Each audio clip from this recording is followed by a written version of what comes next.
Welcome. Saad Iskandar Abdul massih, and famous as the serial killer of Karmoz. He is a handsome young man with slim features and a slim body from Assiut Governorate. The people of Alexandria lived a period of terror and bachelorhood from the year 1948 until the year 1953, to the extent that women and girls did not go out to the streets for fear of a serial killer. Karmoz, who was captured by the crimes of Raya and Sakina He, was targeting beautiful women who wear wrap sheets and bracelets, and he was getting rid of his victims by digging a hole in the ground and bury them there after he seizes their money. 19 women and girls were killed, and he was tried for 4 crimes. 2 women and 2 men, because the rest have not been identified.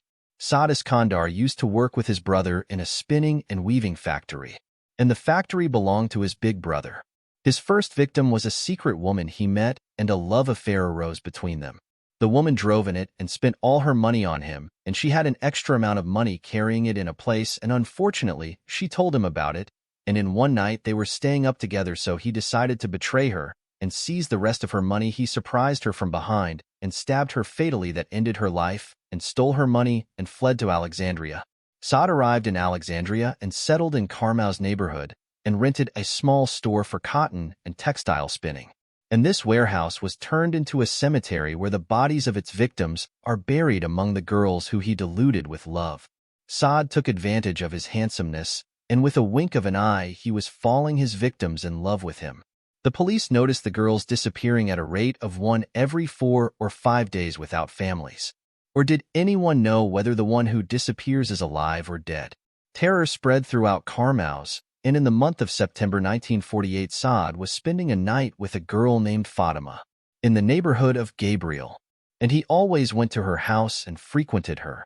Fatima feared for her reputation in front of the neighbors.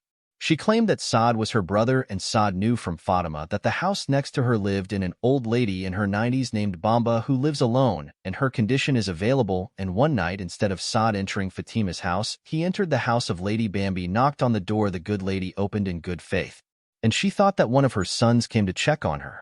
And when she saw him, she tried to scream.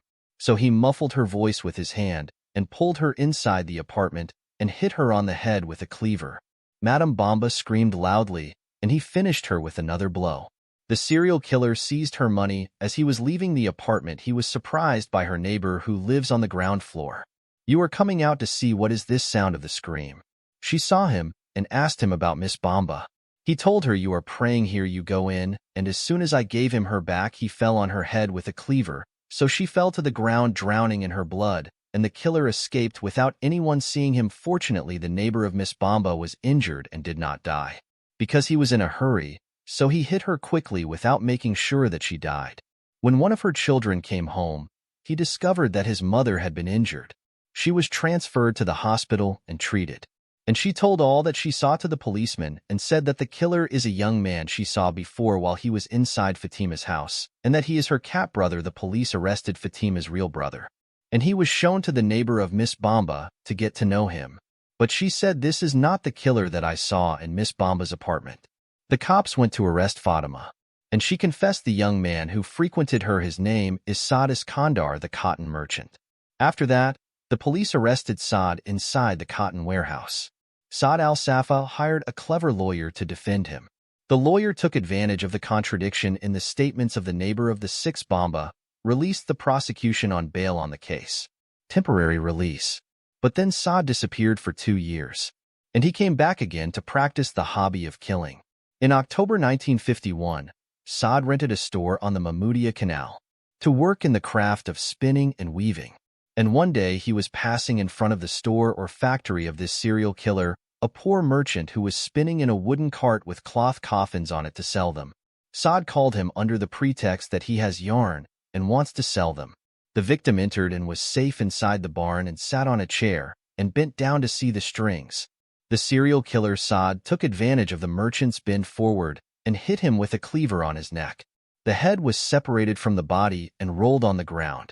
The devil Saad seized the sum of 600 pounds they were with the poor merchant, and he dug a hole in the factory floor and buried him in it.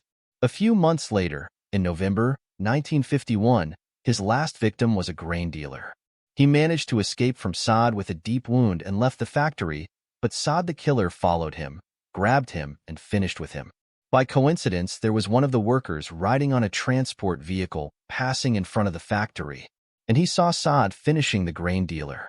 The worker went and informed the police, and indeed the security men went to the place and found the grain dealer on the ground soaked in his blood. But the assassin Saad had disappeared. The police searched the place and hit the wood cloth cart burning and found a strange hole in the factory floor. They uncovered it, and human bones appeared. The press at that time named Saad Iskandar after the assassin Karmoz, and his story spread among the people, and terror filled the hearts of all Alexandrians. The police distributed leaflets with descriptions and the appearance of the serial killer based on the description of the neighbor of the Lady Bomba. Accounts differed about the method of his arrest, but the most famous story says that there was a search ambush on the road. Saad Iskandar was riding a bus and went back to his hometown of Assiut to hide there. The police officer stopped the bus and carried out a routine search, so he suspected Saad because his features matched the descriptions of the assassin. In addition, he was confused when the officer asked him about his name, so he arrested him and was transferred to Alexandria City to complete the investigations. On Sunday, February 25, 1953, Karmouz serial killer entered the execution chamber of Al-Hadra prison in Alexandria to execute him. He drank a glass of water and smoked a cigarette. He was smiling and happy that he had killed all these victims. This was today's case, and I see you in a new case hopefully. Do not forget to like if you like the video and subscribe to the channel, and share your opinions with us in the comments.